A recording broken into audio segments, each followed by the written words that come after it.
Hi, everyone, and welcome to your commentary for lesson number 39. So, here in this lesson, it starts to really point out that we don't know anything. It says, is guilt, guilt is hell, what is its opposite? It's asking us, that question. And then, it asks us that same question again. And it's asking us because we really have looked over the obvious. Some people may find that, sometimes the course can seem like it is condescending or that it's being mean, but it's not. It's telling you a fact. It's telling all of us the same fact that we have missed. When you miss something, that's very obvious and someone points it out to you, most of the time you feel kind of stupid. You feel kind of dumb, and you also can sometimes feel attacked. And that's not what the course is doing here. It's not attacking you. It's not telling you you're stupid. It's not telling you anything. It just simply says you have missed the obvious because you are analyzing everything. You are overcomplicating things. And that's all the ego. The ego overcomplicates everything to try to hide and shroud itself so you don't look at it, so you don't pay attention to it. And so with this lesson, that's really what it's trying to get us to see by asking us the same question 3 different times. If guilt is hell, what is its opposite? That's it. That's all it's asking us. And it says, well, if you knew, yes, guilt is hell, well, then you wouldn't need this workbook. None of us would. It includes myself. If we really knew that guilt was hell, we wouldn't need the Course in Miracles to help us unwind our minds from that guilt. We wouldn't need it. But we do because we don't realize that guilt is hell. We don't know what the opposite of guilt is because we've been taught all about guilt. The world is, all about guilt and who's guilty, who's not, who's innocent, when in fact all of us are innocent. But we need to begin to see that what we need to be saved from isn't necessarily the world. What we need to be saved from is our own thoughts and beliefs. That's what we need to be saved from. And that's when it goes into the practice periods and saying, find all your uneasy, worrisome, fearful thoughts.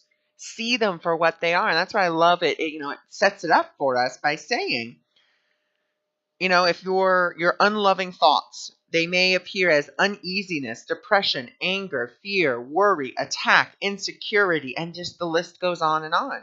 Whatever form they take, they are unloving and therefore fearful.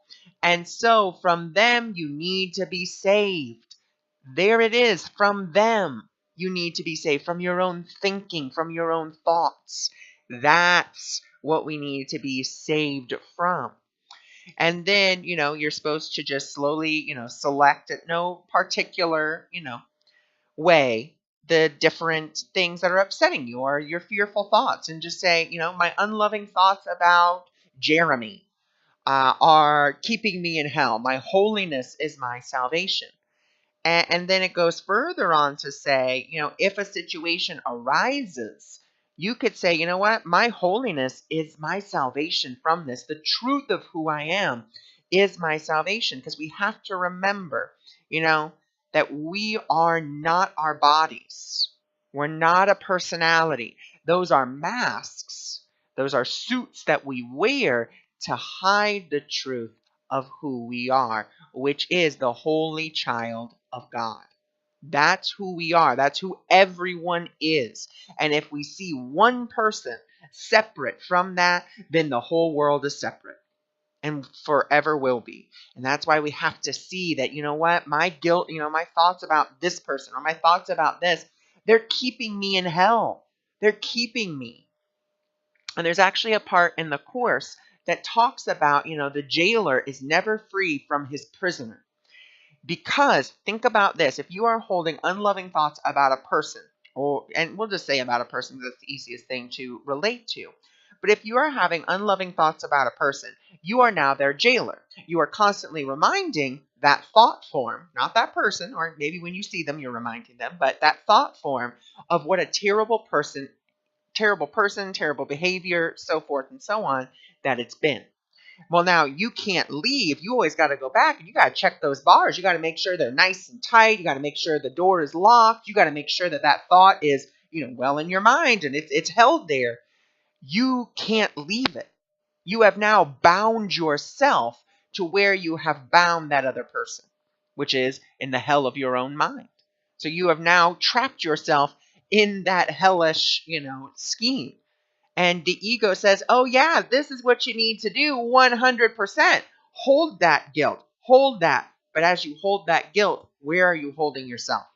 You're holding yourself in hell. You're not allowing yourself to be free. Because in truth, all of us are innocent. Yes, someone may do something to you that is just terrible and awful. However, that behavior is not the truth of them, and that behavior did not affect the truth of you, the light within you. Nothing can touch that. No one can touch that. And that's what this is really helping us to see, that yes, guilt is hell. And if you want to get out of hell, you have to let go of all those people that you are holding guilt against, including yourself, including situations.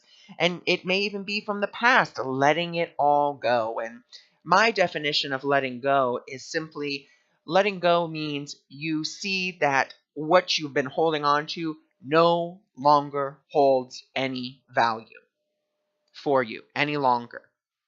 And so that's what this lesson is all about, letting that go, starting to see, wow, my unloving thoughts are really keeping me in an unloving place, helping me to see an unloving world, helping me not to trust anybody.